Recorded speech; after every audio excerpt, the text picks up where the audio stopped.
क्या भारत के लिए युद्धजनक परिस्थितियां बनने वाली हैं? क्या पाकिस्तान या चीन के साथ भारत का कोई युद्ध होना संभव है? इस बात की पड़ताल आज हमने इस वीडियो में की है और हमारे कुछ व्यूअर्स इस बारे में जानना चाहते थे। तो आइए ये जो हमारी पड़ताल है इसमें क्या निकल के आया है ये समझते हैं। अंत तक इस वीडियो को देखिएगा।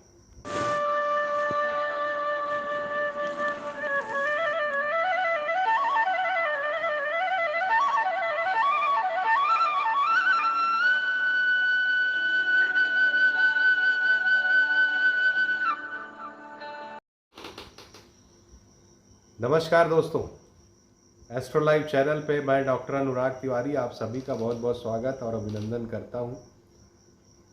दोस्तों, आज का ये वीडियो आपको बताएगा कि क्या युद्धजनक परिस्थितियां भारत के लिए बन रही हैं या नहीं बन रही हैं। तो इस वीडियो में हमने दोस्तों भारत के पास्ट में जो युद्ध हुए हैं उनकी कुंडली की विवेचना की है और भारत की कुंडली की विवेचना, भारत की स्वतंत्रता की कुंडली की विवेचना करना तो लाजमी है। तो इन सभी का अध्ययन करने के बाद जो हमारी फाइंडिंग्स है आज इस वीडियो में आपके साथ शेयर करेंगे और आशा है आप लोग भी इंटरेस्टेड होंगे इसको सुनने के लिए, इसको जानने के लिए।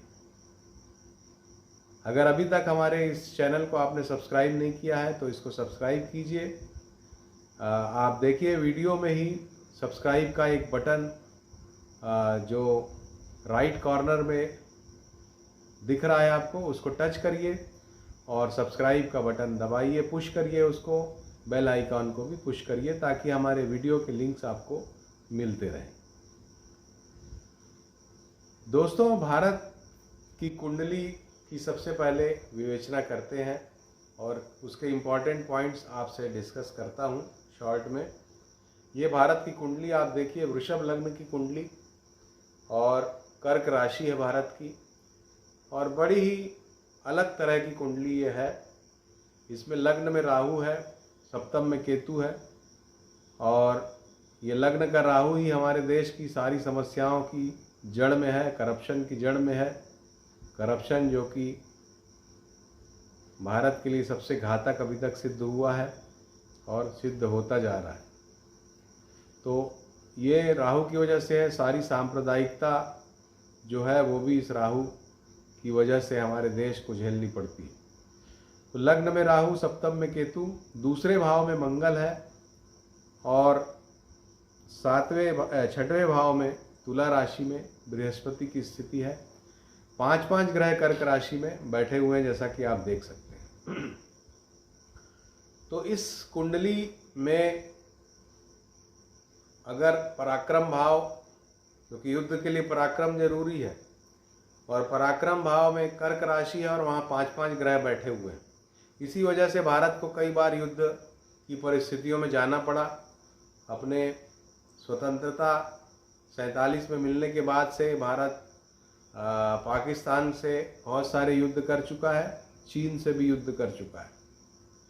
तो इसीलिए चूँकि पराक्रम भाव में 5 ग्रह हैं, इस वजह से भारत को पराक्रम, भारत के सैनिकों को दिखाना पड़ता है बीच बीच में। तो क्या इस पराक्रम दिखाने की आवश्यकता अभी भी पड़ रही है, ये समझते हैं। तो सबसे पहले तो दोस्तों, मैंने पहले के भी अपने वीडियो में कहा है कि यह अंगारक दोष जो है युद्धजनक परिस्थितियों का निर्माण करेगा। और अंगारक दोष जैसा मैंने बताया है, मेरा वीडियो आप देखिएगा, लिंक मैं इसमें दे रहा हूँ। जब मंगल राहु के साथ आता है एक साथ एक राशि में तो अंगारक दोष का सृजन होता है। और ये अंगारक दोष 27 जून यानी कि कल से 6 बजे प्रातः से शुरू हो जाएगा और 10 अगस्त तक रहेगा। इस दरमियान मंगल जो कि पुरुषार्थ के ग्रह हैं, ग्रहों के सेनापति हैं, मंगल यानी कि सीधे सीधे युद्ध, मंगल यानी कि सीधे सीधे हथियार, मंगल मतलब विस्फोट, मंगल मतलब अग्नि, मंगल यानी ब्लडशेड। तो मंगल कहीं ना कहीं इन सभी युद्ध से जुड़ी हुई बातों को स्पष्ट करता है और उसका राहु के साथ आना कहीं ना कहीं इस तरह की परिस्थितियों का अचानक निर्माण कर सकता है, कैमोफ्लेजिंग कर सकता है, छुप के वार होना, तो छुप के युद्ध की परिस्थितियों का निर्माण ये कर सकता है। लेकिन इसको और गहराई से इसका अध्ययन करने के लिए हमने पास्ट के युद्धों की कुंडलियों का भी अध्ययन किया। एक एक करके मैं आपको दिखाता हूँ। सबसे पहले आप ये देखिए 1962 का भारत और चीन का युद्ध, जिसमें भारत को काफ़ी नुकसान हुआ था। इसमें आप देखिए एक दो बातें प्रमुख रूप से आपको ध्यान दिलाना चाहूँगा। पहली तो शनि अपनी एक विशेष स्थिति में मकर राशि में स्थित है, राहु केतु के एक्सिस में भी स्थित है और राहु केतु का एक्सिस कहीं ना कहीं भारत को प्रभावित कर रहा है। तो दो तीन बातें इससे समझ में आई इस कुंडली से। पहला, भारत के लिए युद्धजनक परिस्थितियां बनने के लिए राहु केतु के एक्सिस का इन्वॉल्वमेंट जरूरी है। दूसरा, शनि की विशेष स्थिति जरूरी है। ये दो बातें आप अभी याद रखिए। दूसरी कुंडली पे चलता हूँ, जो कि है 1965 की कुंडली, भारत और चीन की, माफ कीजिएगा, भारत और पाकिस्तान के युद्ध की कुंडली। इस युद्ध में भारत की परिस्थितियां जबरदस्त थीं और इस युद्ध में भी अगर आप देखें, इस कुंडली को भी देखें, तो आप देखेंगे कि शनि देव पुनः विशेष स्थिति में अपनी कुंभ राशि में वक्री स्थिति में बैठे हुए हैं और अभी भी शनिदेव कुंभ राशि में ही है, वक्री स्थिति में ही है। तो ये दूसरी परिस्थिति है। दोनों ही कुंडलियों से आप समझ गए कि शनि की स्थिति विशिष्ट थी। तीसरी कुंडली ये कारगिल युद्ध की 1999 की कुंडली देखिए। इसमें भी आप देख सकते हैं कि शनि देव जो है अपनी नीच स्थिति में मेष राशि में बैठे हुए हैं और राहु केतु का एक्सिस भी जो है वो विशेष स्थिति में भारत को प्रभावित कर रहा है। तो कुल मिला के तीनों कुंडलियों का अध्ययन करने से ये बात समझ में आती है कि युद्ध के लिए शनि का विशेष स्थिति में होना आवश्यक है और राहु केतु के एक्सिस का भी प्रभावित करना जरूरी है। अब आज की परिस्थिति को देखिए। आज जहां शनि देव कुंभ राशि में बैठे हुए वक्री हैं, 12 जुलाई को वो वक्री चाल से चलते हुए मकर राशि में प्रवेश कर जाएंगे और मकर राशि भी उनकी विशेष स्थिति है। तो शनि तो निश्चित रूप से इस कंडीशन को फुलफिल कर रहे हैं कि शनि को विशेष स्थिति में होना चाहिए युद्ध के, वो अभी भी हैं और 12 जुलाई के बाद भी विशेष स्थिति में रहेंगे। बल्कि 12 जुलाई से तो उनकी दृष्टि सीधे सीधे भारत की कुंडली में जो 5 ग्रह हैं उन पर भी पड़ना शुरू हो जाएगी और इधर अंगारक दोष की स्थिति तो अगस्त तक रहेगी। तो कुल मिला के 12 जुलाई के बाद परिस्थितियां और ज़्यादा गंभीर होती युद्ध के मामले में मुझे दिखाई देती हैं, भारत के मामले में मुझे दिखाई देती है। अब एक महत्वपूर्ण बिंदु मैं आपके सामने रखना चाहता हूं, जो इस बात को स्पष्ट करेगा कि क्या युद्ध हो सकता है। वो बिंदु यह है दोस्तों कि मंगल की स्थिति इस बार विशेष रहने वाली है। मंगल जो कि अभी 27 जून से, जैसा मैंने बताया, मेष राशि में जाएंगे, अंगारक दोष का सृजन 10 अगस्त तक करेंगे। 10 अगस्त को जब वो अगली राशि यानी कि वृषभ राशि में जाएंगे तो वहाँ पर वो रहेंगे और उसके बाद फिर वो चले जाएंगे अक्टूबर में, 15 अक्टूबर के आसपास अगली राशि मिथुन राशि। तो कुल मिला के 10 अगस्त से 15 अक्टूबर तक मंगल की स्थिति आपकी भारतवर्ष की लग्न में रहेगी। हमारे देश की लग्न को मंगल प्रभावित करेगा, ध्यान रखिए। फिर जब वो मिथुन राशि में जाएंगे तो वक्री हो जाएंगे और फिर वो वृषभ राशि में आ जाएंगे और वृषभ राशि में उनकी स्थिति फिर 15 मार्च के आसपास 2023 तक रहेगी। तो कुल मिला के ये लगभग 7-8 महीने तक मंगल हमारी वृषभ लग्न को प्रभावित करते रहेंगे। यही मैं स्टैब्लिश करना चाहता हूँ, यही स्पष्ट करना चाहता हूँ। और मंगल आपकी वृषभ लग्न को, यानी हमारे देश की वृषभ लग्न को प्रभावित करें। इसका मतलब ये होता है कि कहीं ना कहीं युद्ध, कहीं ना कहीं टेंशन, तनाव, दुर्घटनाएं, आपदाएं, परेशानियां, एक्सीडेंट, इन सभी से दो चार होना पड़ेगा, देश को होना पड़ सकता है, ये बात निश्चित है। और मंडेन एस्ट्रोलॉजी में ये मंगल जो होते हैं वो भारत की कुंडली के सापेक्ष अगर देखें तो पड़ोसी मुल्कों को रिप्रेजेंट करते हैं। सातवें भाव के वो स्वामी हैं वृश्चिक राशि के, और 12वें भाव के स्वामी हैं। तो 7वां भाव जो है वो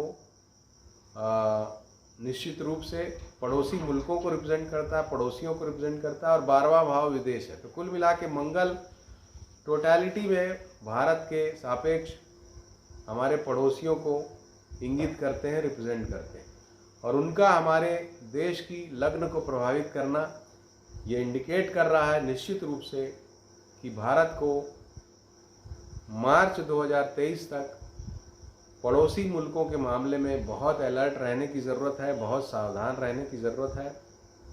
अभी कैमोफ्लेजिंग, छुप के वार करने की स्थिति, और फिर जो सामने आ जाए 12 जुलाई के बाद, और फिर डायरेक्ट कन्फ्रंटेशन की स्थिति अगस्त 10 से या उसके थोड़ा पहले से चालू हो जाए, इस तरह की परिस्थितियों का निर्माण होता हुआ दिखाई दे सकता है निश्चित रूप से।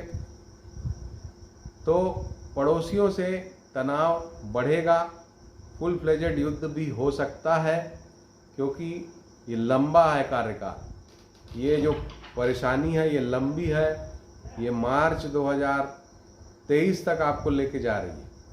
तो निश्चित रूप से ये कोई तनाव, छोटा मोटा तनाव नहीं है, ये बड़ा तनाव है, ये बड़ी परिस्थितियां हैं, युद्धजनक परिस्थितियां भी हो सकती हैं। और भारत के लिए ये बॉर्डर पे बहुत अलर्ट रहने की तरफ इंडिकेट करता है। हम अपने देश के इंटरनल कॉन्फ्लिक्ट्स में ही, इंटरनल पॉलिटिक्स में ही न उलझ के रह जाएं।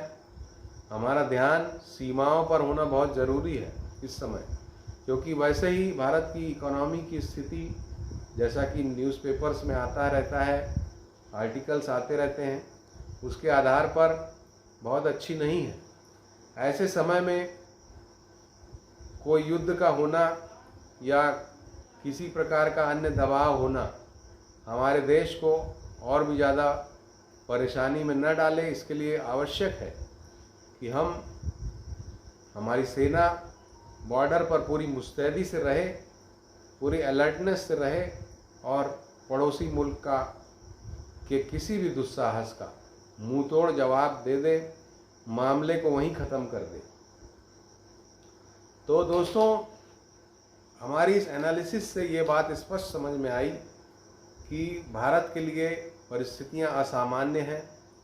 भारत को युद्ध के मामले में बहुत ज़्यादा सतर्क रहने की ज़रूरत है, क्योंकि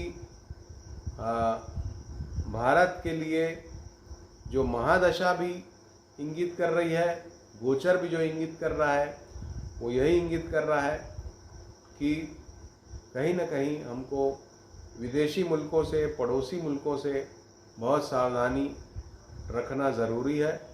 और ऐसे समय में हमें अपने देश के साथ कंधे से कंधा मिला के खड़े होने की ज़रूरत है। हो सकता है देश आपसे तन मन धन हर तरह के सहयोग की अपेक्षा करे, तो हमें हर तरह के सहयोग के लिए भी तैयार रहना चाहिए। और अगर दिशा की बात करें, ज्योतिष से तो सब कुछ निकल सकता है, तो कौन सा बॉर्डर ज़्यादा सेंसिटिव रहेगा, अगर इसकी हम बात करें तो मुझे लगता है कि जो ग्रहों की स्थितियां हैं वो 12वें भाव में बन रही हैं और लग्न को प्रभावित कर रही हैं। 12वां भाव और लग्न जो है वो कहीं न कहीं जो हमारा पूर्वी सिरा है, वो जो पूर्वी सिरा है उधर बहुत सावधानी की ज़रूरत है। और या फिर जो उत्तर का क्षेत्र है, क्योंकि जो शनि की दृष्टि पड़ रही है वो आपके उत्तर पूर्व में भी पड़ रही है। कुल मिला के पूर्व उत्तर पूर्व का जो दिशा है, भारत को बहुत अलर्ट रहने की ज़रूरत है। तो दोस्तों, ये था हमारा वीडियो। एक बात इसमें ज़रूर कहना चाहूँगा कि जब तक मीन में बृहस्पति बैठे हुए हैं, यानी कि अप्रैल 2023 तक, तब तक अगर कोई भी युद्ध होता है भारत का, तो भारत उसमें काफ़ी मजबूती से अपनी उपस्थिति दर्ज कराएगा, जीत दर्ज करेगा, ये बात निश्चित है। और जब तक मीन में बृहस्पति हैं, भारत के लिए परिस्थितियां बहुत अच्छी हैं। अप्रैल 2023 तक अगर कोई भी युद्ध होता है तो भारत उसमें अच्छे से उसका मुकाबला करने में निश्चित रूप से सक्षम रहेगा और उसको अच्छे से निपटाएगा। तो दोस्तों, ये था आज का ये वीडियो और आशा है आपको पसंद आया होगा। अगर पसंद आया है तो लाइक करिए, कमेंट किया कीजिए। जितने कमेंट्स आप करेंगे उतना हम आपको रिप्लाई करने का प्रयास करेंगे और आपकी भावनाएं भी हमें समझ में आती हैं। कमेंट ज़रूर करिए, लाइक ज़रूर करिए, शेयर ज़रूर करिए। सब्सक्राइब नहीं किया है तो तुरंत सब्सक्राइब कीजिए। नमस्कार।